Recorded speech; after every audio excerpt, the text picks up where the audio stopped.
me on Decent Cities is the newly minted Chief Operating Officer of Blockster, Gabby. Welcome. Thanks, Joe. I'm happy to be here. To see you. So we connected at the Blockchain 2022 down in Miami, and at the Reblock Summit that our friend Chris Cremitzos put on. How was your week in Miami? I didn't sleep for 7 days. We were at Reblock. We were at Bitcoin Unleashed. I gave a talk at Shitcoin. We were at Crypto World Con. We were at Miami NFT Week. I mean, it was back to back to back to back. And then I just crashed on the weekend and stayed in bed and tried to recover. Well, I'm glad you dragged yourself out to join us today. It was a big week. And Blockster, Blockster is a really cool company. It's trying to do a lot. It's building community. It's aggregating information. It's creating information. And because of that, you actually have, legitimate reason to be at all those things for Blockster. Give us the sort of 101 on Blockster and why it's great. Yeah, our mission is to be the gateway to crypto for people that are curious and they don't necessarily understand the industry or the jargon. We're really trying to make things simple and accessible for them.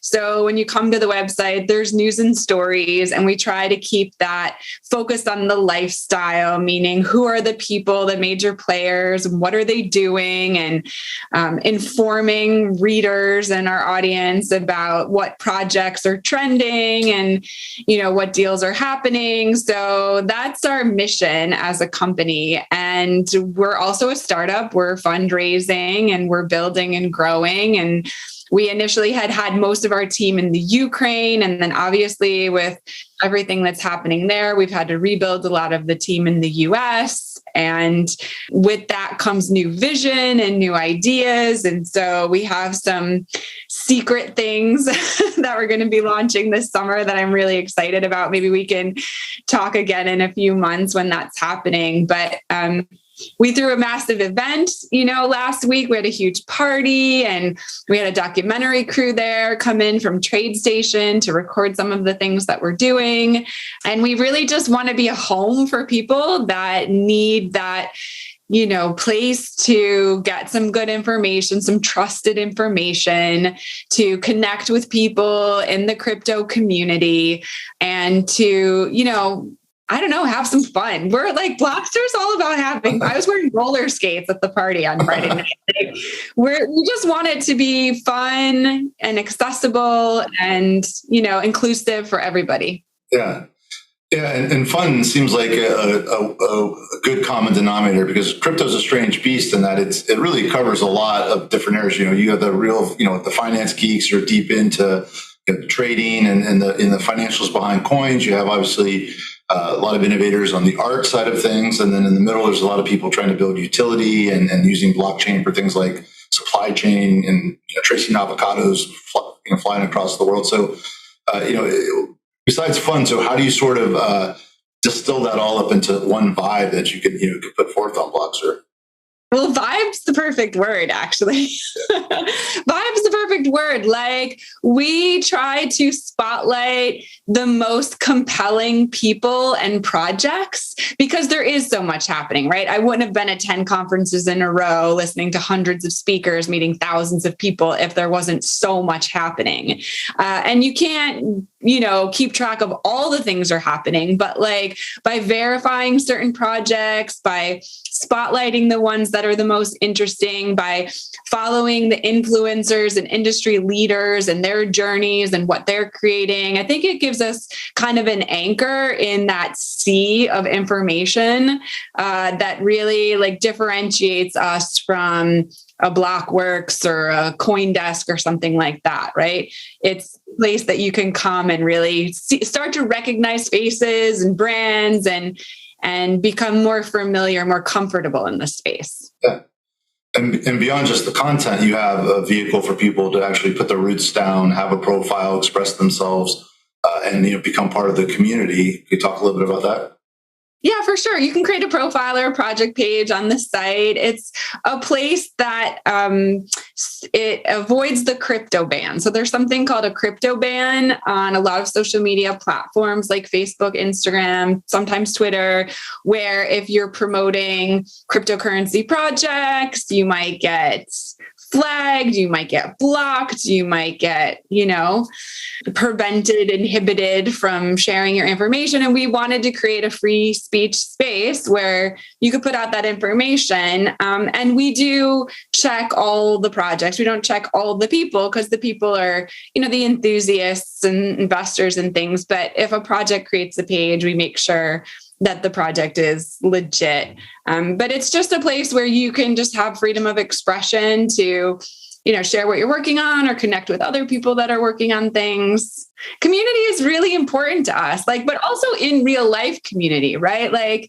That's why we did the party, because we want to create a sense of belonging. We want you to feel like you belong. And we're targeting, advertisers that are mainstream advertisers, like Gucci doing a tracksuit in the metaverse, or, some celebrity DJ launching music NFTs.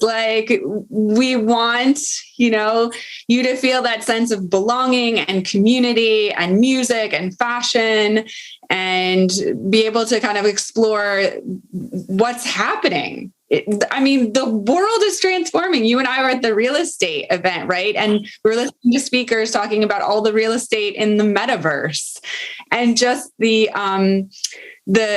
revolutionary change we're seeing in cities, in real estate, in fashion, in finance. It's just so mind-blowing sometimes, right? Yeah, and yet we still have crypto bans, which is the funniest thing. We look back in a couple of years from now, it'll just seem kind of funny. Yeah. And you've even ventured as new projects are wont to do into a coin with BXR. Can you talk a little bit about the sort of purpose behind that and where that's going? Yeah. So our founder, he founded BXR, and that was even before we started Blockster. Okay. And so we're building, like many Web3 businesses, tokenomics and ways to create incentives and rewards for people in the community. We haven't launched a lot of that yet. Obviously we have the BXR token, but in terms of really integrating it, we're not there yet. But I love the fact that we're innovating as we go. There's a saying in startup culture, build the plane on the way down, which is, it's a very Blockster culture. We're just building the plane on the way down as people ask for things, or as we notice different, trends or demands. We're trying to adapt to those things. So. And you talk about being sort of an on-ramp, a get to know crypto place, and that is very apropos for you personally, because you've been doing a lot of coaching and teaching in that space. So, being on the front lines and introducing crypto, or giving people keeping people have heard of it, giving them their first sort of few steps down the path. What are some of the common themes of misunderstandings or excitement, or what's sort of the most noteworthy trends you see in people getting to know crypto? Mass confusion is the main theme. It's so ironic that I'm teaching cryptocurrency, because I have a PhD in holistic medicine and I have been a professor of holistic medicine for 18 years. I was a massage therapist, a yoga teacher. I was on a totally different life path. And then during the pandemic, I took a sabbatical and I was doing humanitarian work in Puerto Rico, Guatemala, Dominican Republic. I was living on farms and doing permaculture. I was, harvesting plants, and I was feeding goats. It was a departure, let's say, from my professional life. And I discovered that a lot of the projects were using tokenomics for fundraising. They were creating a coin. They were promoting that coin on social media. It had global reach, borderless payment. And they were able to generate revenue for the things they were doing, and also create a local economy and currency for people who are in financial systems that are really broken. We're kind of privileged in the US. We don't recognize how many governmental, national, centralized financial systems are broken. But we're finding that other countries, less developed countries, are quicker to adapt cryptocurrency because the system they have isn't working. So I became introduced in that way. And then I came home a few months ago, actually, not very long ago. And because I'm a teacher and I'm obsessed with sharing what I learn, I started blogging about this. And then I opened up to my community a free Zoom call twice a month to share what I was learning. And to my surprise, 75 people showed up on the Zoom call and they're like, what's cryptocurrency? Like, why is everyone talking about cryptocurrency? And what do I need to know? And like, what's going on? And the first couple calls were like me just explaining what a wallet was and helping people download it on their phone. Like that's it. Like, this is a wallet. Go to the app store, download it on your phone. Now you have a wallet. Like, that was like literally, class one. And then, gradually over the last couple of months, I've moved on to explaining blockchain, DAOs, decentralized autonomous organizations, DeFi, decentralized finance. I've graduated to kind of giving them more context, but we definitely did the basics and we were all learning as we went along. And I really feel like educators are going to be doing this work for the next decade. Like, only about, I think it's 1% of the population or something is onboarded to crypto currently. Like, this is going to be a lot of heavy lifting, a big learning curve for billions of people. And we're going to need a lot of people to step up and to teach people the basics and how to recognize and avoid scams. That was one thing that was a very popular theme in the NFT conferences, was how easy it is to scam people when you're minting NFTs. I mean, it's just so easy. And so there's a lot of work that needs to be done. It's interesting. I have few thoughts. There's a lot there. I don't love that they're called cryptocurrencies. I think they're assets. There's so many different things, and then you call them all one thing. And people think it's trying to compete with the dollar and be a true transactional currency. And then they say Dogecoin and Bitcoin, and then a really utilitarian project are all kind of the same thing because they're all called the same thing, yet they're all very different. And also, I think it's it's interesting that. In not many areas of technology do we expected people to get so into the weeds as to what it is. When the internet came around, we weren't explaining what TCP/IP and DNS were, right, to people like we're trying to explain blockchain now. So it's like we led with, hey, you can send a free letter to anybody in the world anytime you want, and that's what you do with it. How it works is not as relevant, but yet I feel like crypto people sometimes lead with the hardest stuff to understand, maybe because you kind of need to protect from scams and things like that. It's an emotional category. We think that the stock markets fluctuate because of revenue. They don't fluctuate because of revenue. They fluctuate because of human emotions. That's why they fluctuate. It's our trust or lack of trust. It's our fear or excitement that controls the expansion and contraction of finance. And I'm not surprised that there's a difference between sending a free letter and putting your money into an app and like having no idea. It's just ones and zeros on an app on your phone, and that's your money, right? It's like your retirement, your college fund, and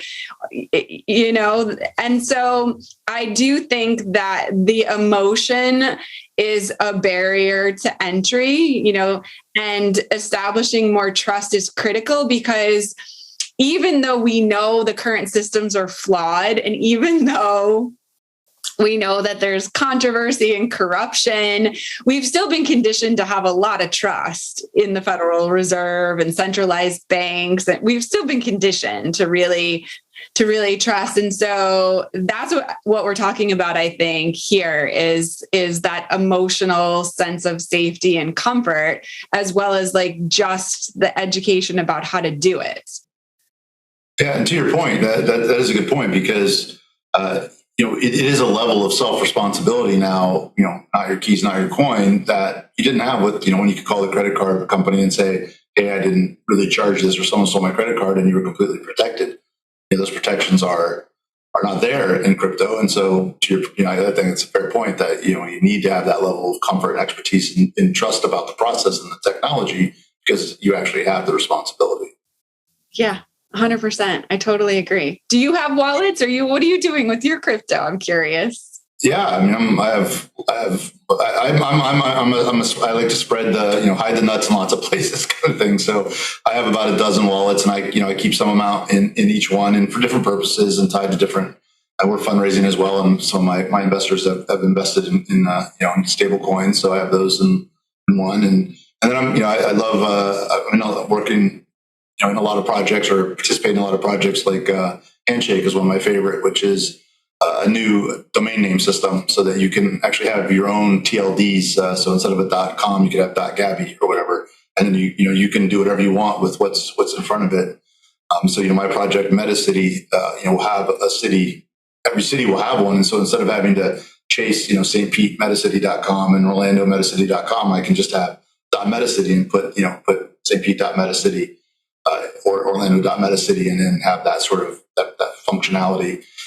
And with this system, it's actually, you don't even really have to have a dot. It could just be MetaCity, and you can actually use emojis and things like that as well. So it opens up the world to a whole new realm of creativity and domain names and branding and things like that. So that's one of my favorite projects right now. That's excellent. Yeah, I just love learning about these. We had a premium press booth set up at the Bitcoin conference, and we did about 50 interviews over the course of 3 days. So we got to speak to a lot of founders and CEOs and startups and the whole gamut. And some of the stuff that came through, I was like, are you kidding me? Like, there's one group that came through that does crypto mortgages now. They don't actually spend your crypto. They hold your crypto mortgage for you. So you have the crypto as an asset and the mortgage as an asset. And then when that's paid off, you get the crypto back. So, like, just so many interesting, innovative things that we discovered, during this time. And how do you feel the state of investing? And, I know Blockster's raising, I'm raising, and so always a lot of companies. There's a lot of crypto wealth out there that's created from folks who bought early. Do you feel like more projects are getting funded than should, or less, or what's sort of the state of things from what you've seen? Yeah, all the things. I think that there's more money than there are projects. At every event that I went to, there was investors just kind of like begging people to take their money. There was one guy from Stacks. I don't know if you know Stacks Foundation, but he was on the stage at Bitcoin Unleashed, and he was like, I dream of writing checks. Somebody take my money.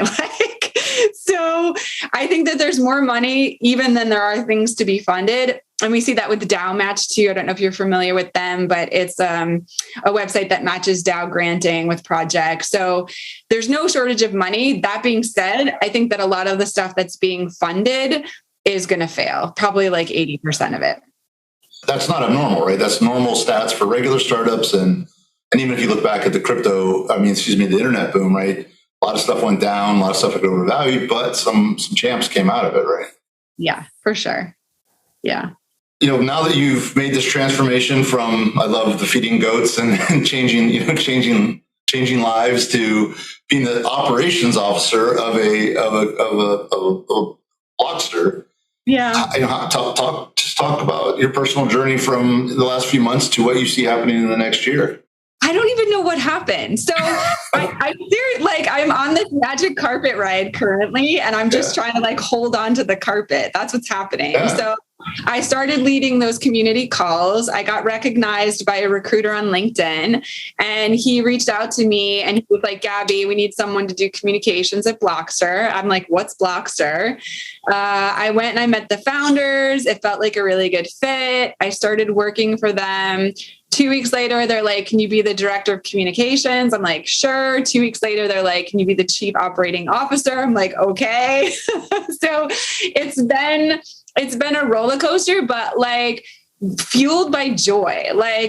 That's the main emotion that I feel in all of these Reblock, NFT week, this conversation with you, being at Blockster, everyone is so enthusiastic. I've been in healthcare for 2 decades, and I've never, ever been in a room with so much enthusiasm and optimism and creativity and innovation. And I mean, I'm just incredibly impressed by the culture surrounding cryptocurrency and blockchain. And so I'm in it for as long as Blockster will have me and the community will have me. I just think that there's so much opportunity and it's just so fun, which is really like what work should be. You know, we're doing work for the majority of our lives. If we're not enjoying it, like what's the point really, you know? That's right. And that's the beautiful paradigm shift in blockchain is it makes a lot of those large, trusted banks and governments and all that stuff. It just breaks it apart and lets everybody play with that. And that gives everybody personal freedom, personal opportunity, and they can operate and create at an individual and small group level in a way that was reserved for large institutions historically. And that is something to be excited about. Yeah, you can feel the freedom. You can feel the kind of release, right? Of kind of breaking those chains and those constraints and like building something. We haven't had any disruption or innovation in the financial industry in 500 years. I wrote an article about this recently for Blockster. And when we had the Renaissance 500 years ago, that's when we set up the systems that we have now of centralized banking, accounting ledgers, all of that. And nothing has changed since we had that Renaissance. And this just feels like the 21st century Renaissance to me and targeting, finance. And what I think is ironic is that the artists that emerged at that time were prominent in the Renaissance, the Da Vinci's, Michelangelo's, right? And now we're seeing the NFT artists and the musicians of the metaverse, that they're also the ones like drawing in and creating that excitement for this new transformation. And with all of that, opportunity is to get it from the minds of the few out into the world. It takes orgs like Blockster and people like you to do that. They call that crossing the chasm, and so that the full goodness of it and can be enjoyed and it can take over the world. So. Yeah, and your meta cities. I mean, you're getting them in city by city. That's like perfect. Yeah, well, that's the plan. I know you said you had some big projects coming up. I hope you'll swing back by and we can catch up again in a little bit and talk about the new projects. And congrats for for all you deserve it all. And you're like a prism. It's the good's coming in and spreading out tenfold out to what you're doing. And I felt the energy last week and now, and it's a good thing for blockchain and for Blockster. Yeah, Joe, it was so nice to meet you and connect with you. And I really appreciate this time. And yeah, I look forward to giving you more updates as we evolve. We'll be here. Gabby Pulici, thanks for joining us on Decent Cities.